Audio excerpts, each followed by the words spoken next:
Hello students, welcome to my YouTube channel. आज हम physics में तीसरा पार्ट स्टार्ट कर रहे हैं। तीसरे पार्ट का नाम है आपका विद्युत विभव। तो इसमें जो पहला टॉपिक है वो है आपका विद्युत विभवांतर तथा विद्युत विभव। तो उससे पहले हम उसके बारे में थोड़ा बहुत पढ़ते हैं कि किसी आवेश द्वारा उत्पन्न विद्युत क्षेत्र को दो प्रकार से व्यक्त किया जा सकता है। ये कह रहा है कि किसी आवेश से जो विद्युत क्षेत्र उत्पन्न होता है वह दो टाइप से एक्सप्लेन किया जाता है, मतलब दो प्रकार से व्यक्त किया जाता है, मतलब दो टाइप से हम उसके बारे में पढ़ते हैं। तो एक पढ़ते हैं हम विद्युत क्षेत्र की तीव्रता के बारे में और दूसरा पढ़ते हैं हम विद्युत विभव द्वारा। तो पहला टॉपिक तो हमने पढ़ा, विद्युत क्षेत्र की तीव्रता के बारे में पढ़ा हमने। अब दूसरा है आपका विद्युत विभव के द्वारा। तो हम अब विद्युत विभव के बारे में पढ़ेंगे। तो विद्युत क्षेत्र की तीव्रता एक सदिश राशि है। तो सबसे पहले विद्युत क्षेत्र के बारे में बोल रहा है, ये कह रहा है कि विद्युत क्षेत्र की जो तीव्रता है वो एक सदिश राशि है, जबकि विद्युत विभव एक अदिश राशि है। ठीक हो गया। विद्युत क्षेत्र क्या होता है, एक सदिश राशि होती है, जबकि विद्युत विभव क्या होता है, एक अदिश राशि होती है। तो इससे दोनों के बीच डिफरेंस का भी पता चल गया कि विद्युत क्षेत्र और विद्युत विभव में क्या अंतर है। अब बात करते हैं आगे विद्युत विभवांतर तथा विद्युत विभव। तो सबसे पहले इसमें हम विद्युत विभवांतर के बारे में पढ़ेंगे। तो विद्युत विभवांतर क्या होता है, अंग्रेजी में बोला जाता है इसको पोटेंशियल डिफरेंस कहा जाता है इसको, और विद्युत विभव को बोलते हैं आपका इलेक्ट्रिक पोटेंशियल। तो सबसे पहले हम पढ़ेंगे विद्युत विभवांतर यानी कि पोटेंशियल डिफरेंस। तो क्या होता है, ये विद्युत क्षेत्र में प्रति एकांक सूक्ष्म परीक्षण धन आवेश को एक बिंदु से दूसरे बिंदु तक ले जाने में बाह्य बल द्वारा किए गए कार्य को उन दोनों बिंदुओं के बीच विभवांतर कहते हैं। मतलब विद्युत क्षेत्र में किसी प्रति एकांक आवेश को एक सिरे से दूसरे सिरे, जैसे ये आपका पॉइंट हो गया, एक तार का पहले एक सिरा हो गया, एक सिरा हो गया आपका बी। सपोज हम कर रहे हैं कि हम तार के बी सिरे से एक सिरे में क्या ला रहे हैं, आवेश को ला रहे हैं, क्योंकि जो आवेश को हम यहाँ से इधर को ला रहे हैं।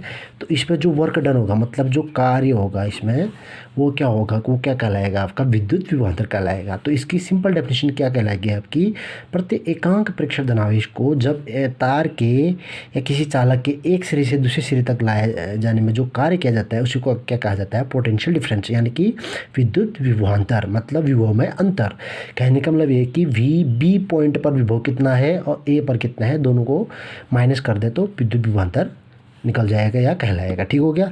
तो ये इसकी डेफिनेशन बन गई। तो अब चूंकि कार्य डब्ल्यू तथा आवेश क्यू नॉट एक अदिश राशि हैं, आवेश और क्या है, कार्य और आवेश क्या है, अदिश राशि हैं, तो अतः विभवांतर भी क्या होगा, एक अदिश राशि होगी। ठीक हो गया ना।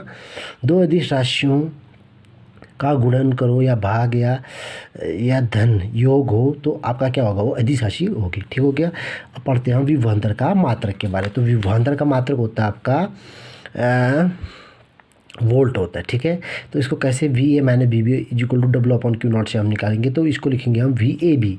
तो डायरेक्ट लिखा हमने वी ए बी, यानी कि बी से ए तक लाने में जो कार्य किया एकांक आवेश को उसे कहा जाता है आपका विद्युत विभवांतर। तो एक वोल्ट, वी का वोल्ट हो गया आपका, डब्ल्यू का हो गया जूल, एक जूल, और कुलाम का हो गया आपका एक कुलाम। तो एक से एक कट जाए तो जूल अपन कुलाम ये आ सकता है। तो एक वोल्ट को हम लिख सकते हैं एक जूल बट्टा एक कुलाम। तो इसकी डेफिनेशन यहाँ से क्या बनेगी, सुनो। किसी विद्युत क्षेत्र में किसी परीक्षण धनावेश को एक बिंदु से दूसरे बिंदु तक ले जाने में कृत कार्य एक जूल हो तो उन दोनों बिंदुओं के बीच विभवांतर एक वोल्ट होगा। ये कह रहा है कि यदि किसी तार के या किसी विद्युत क्षेत्र में किसी चालक में तो एक धनावेश को, मतलब एक कुलाम आवेश को ले जाने में अगर एक जूल कार्य करना पड़ता है तो उसका विभवांतर होगा आपका एक वोल्ट होगा। ठीक हो गया। अब है आपका इसमें विद्युत विभव। तो विद्युत विभव क्या होता है आपका, विद्युत विभव इलेक्ट्रिक पोटेंशियल, यानी कि अनंत पर विद्युत विभव को शून्य माना जाता है। तो सबसे पहले ये बात समझेंगे हम कि जो अनंत होता है, अनंत पर विद्युत विभव को क्या माना जाता है, शून्य। तो ये इसको डिफाइन करना है तो पहले तो हमें फॉर्मूला वही V A minus V B. इसमें होता है क्या है कि आवेश को हम अनंत से विद्युत क्षेत्र में लाते हैं या अनंत से किसी बिंदु ए पर लाते हैं विद्युत क्षेत्र के, तो उसे कहा जाता है आपका विद्युत विभव। इसका सूत्र सेम वही फॉर्मूला वही होगा, W upon Q not we infinity, यानी कि अनंत पर विभव को शून्य माना जाता है। तो वी ए माइनस जीरो, यहाँ इन्फिनिटी की जगह जीरो रखा तो V A minus zero W upon Q naught. तो यहाँ से जीरो में से वी नॉट घटाएंगे तो वी ए आएगा, V is equal to W upon Q naught. तो यहाँ से इसकी डेफिनेशन बनेगी क्या कि विद्युत क्षेत्र के किसी बिंदु पर विद्युत विभव उस कार्य के बराबर होता है जो प्रति एकांक परीक्षा धनावेश को अनंत से उस बिंदु तक लाने में किया जाता है। मतलब किसी विद्युत क्षेत्र में किसी विद्युत क्षेत्र के किसी एक बिंदु पर या ए पर भी कह सकते हैं हम, ए तक किसी अनंत से किसी आवेश को लाने में जो कार्य करना पड़ता है उसे क्या कहा जाता है? विद्युत विभवांतर। यानी कि एकांक आवेश को अनंत से विद्युत क्षेत्र के किसी बिंदु पर तक लाने में किया जाने वाला कार्य विद्युत विभव कहलाता है, यानी कि इलेक्ट्रिक पोटेंशियल कहलाता है। तो इसका विद्युत विभव अदिश राशि है, इसका मात्रक होता है आपका जूल बट्टे कूलम, यानी कि जूल बट्टे कूलम इसका मात्रक है। सो सिंपल में है मात्र इसका होता है आपका वोल्ट। तो 1 वोल्ट इज इक्वल टू होता है आपका 1 कूलम बट्टे 1 जूल बट्टे 1 कूलम।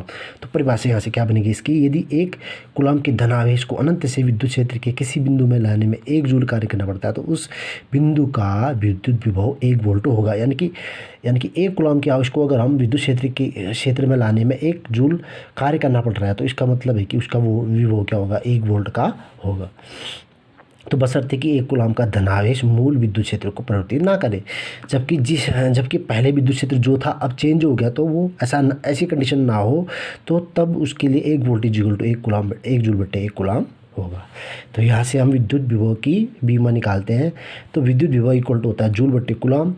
तो जूल अपॉन कूलम क्या होता है? कूलम यानी कि क्यू इज इक्वल टू होता है आई इंटू टी, यानी कि एम्पियर गुणा सेकंड। तो आई इंटू टी हो जाएगा यहाँ से, तो सॉरी एम्पियर इंटू सेकंड, यानी कि एम्पियर का ए होता है और सेकंड का टी होती है बीमा। जूल मतलब कार्य की बीमा क्या होती है आप जानते हैं, ml²t-2।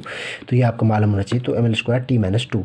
अगर आपको कार्य की बीमा मालूम नहीं है तो आप निकालेंगे कार्य बराबर बल गुणा विस्थापन से बल का होता है आपका mlt-2 और आपका विस्थापन का होता है आपका L। तो यहाँ से निकालिएगा ml²t-2। तो यहाँ से आपको अच्छे से क्लियर हो जाएगा।